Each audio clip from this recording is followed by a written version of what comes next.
O município de Aquismón é um dos 58 municípios em que se divide o estado de São Luís Potosí e onde se localiza a aldeia mágica de Aquismón, uma das mais importantes da região da Huasteca Potosina. O seu nome significa, em huasteco, árvore ao pé de um poço, o que certamente faz referência à Caverna das Andorinhas, uma caverna que os especialistas consideram como a caverna subterrânea ou vertical mais bonita do planeta. Na Serra de Aquismón situa-se a comunidade Tenec de Tampachal, local de onde provém a história Quinintsan.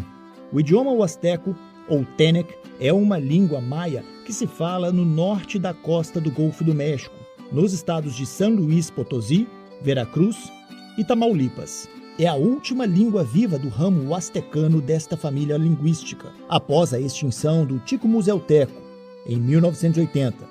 E é também a única que se encontra fora da grande área territorial das línguas maias, que engloba o sudeste do México, Guatemala e El Salvador. A tradição oral dos nossos povos é cultura que vive através de histórias que devemos conhecer e preservar. Hoje apresentamos o título A Cobra de Algodão, uma história na língua Tenec, narrada em português.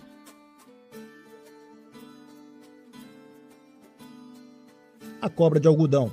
Antes dos tempos, quando não existiam cidades na Huasteca de Tamaulipas, Veracruz, Querétaro, Hidalgo, Potosí ou Puebla, quando nenhuma etnia se tinha apoderado ainda do território para o habitar, havia uma infinidade de vegetação, árvores de fruto, como os guaiabas, o tico-zapote, o zapote preto, o zocauite, bem como diferentes animais, como a jaguatirica, o javali, e insetos como formigas, abelhas, escaravelhos, etc. Com todos estes seres vivos, existia um equilíbrio com a mãe natureza. Os 4 pontos cardeais mantinham a comunicação através do vento e dos rios caudalosos, que ao longo do ano refletiam a sua alegria com o ruído das cascatas, porque recebiam as oferendas das chuvas. A terra mostrava toda a sua plenitude, abrigada pela folhagem das árvores. E não faltava o calor dos raios solares que iluminavam e ofereciam um espetáculo de cores diferentes a cada objeto ou animal que se pudesse encontrar. No meio desse maravilhoso mundo, vivia um animal com muita força e energia. Os outros seres vivos respeitavam-no, porque ele era o encarregado de vigiar para que nada faltasse neste ambiente natural, especialmente água.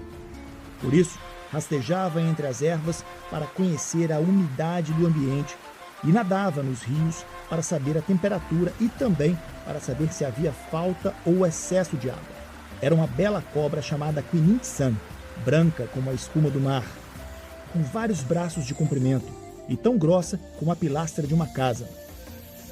O tempo passava sem incidentes, mas com a chegada de uma pequena jangada ao Golfo do México, começaram algumas mudanças neste ecossistema. Nessa jangada veio uma família inteira, composta por vários homens e mulheres que traziam consigo crianças.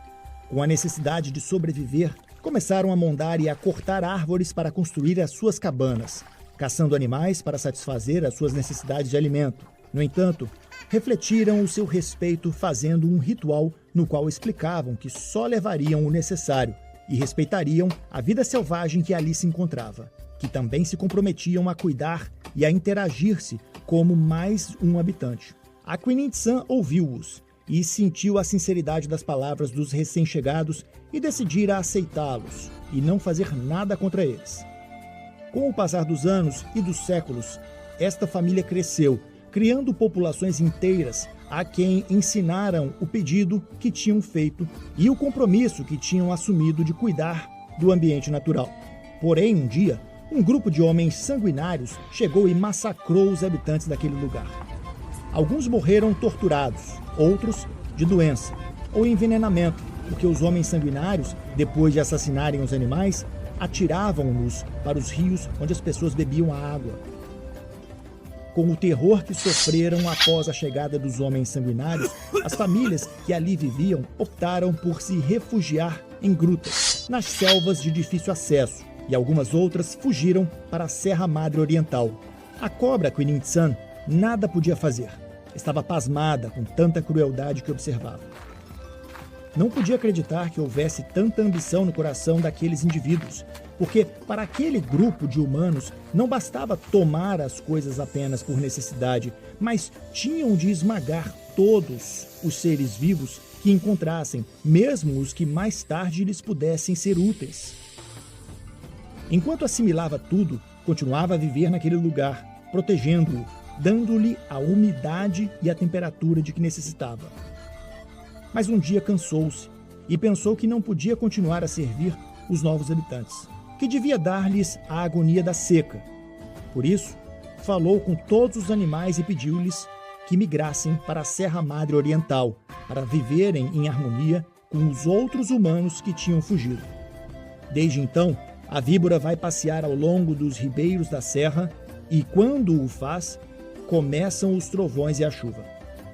Agora quase ninguém a pode encontrar, apenas os animais e os humanos que realmente amam a natureza, aqueles que são puros no seu pensamento.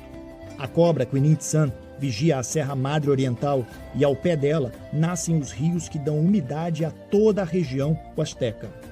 Esta é uma história escrita pela professora Lisbeth Rodrigues Fernandes.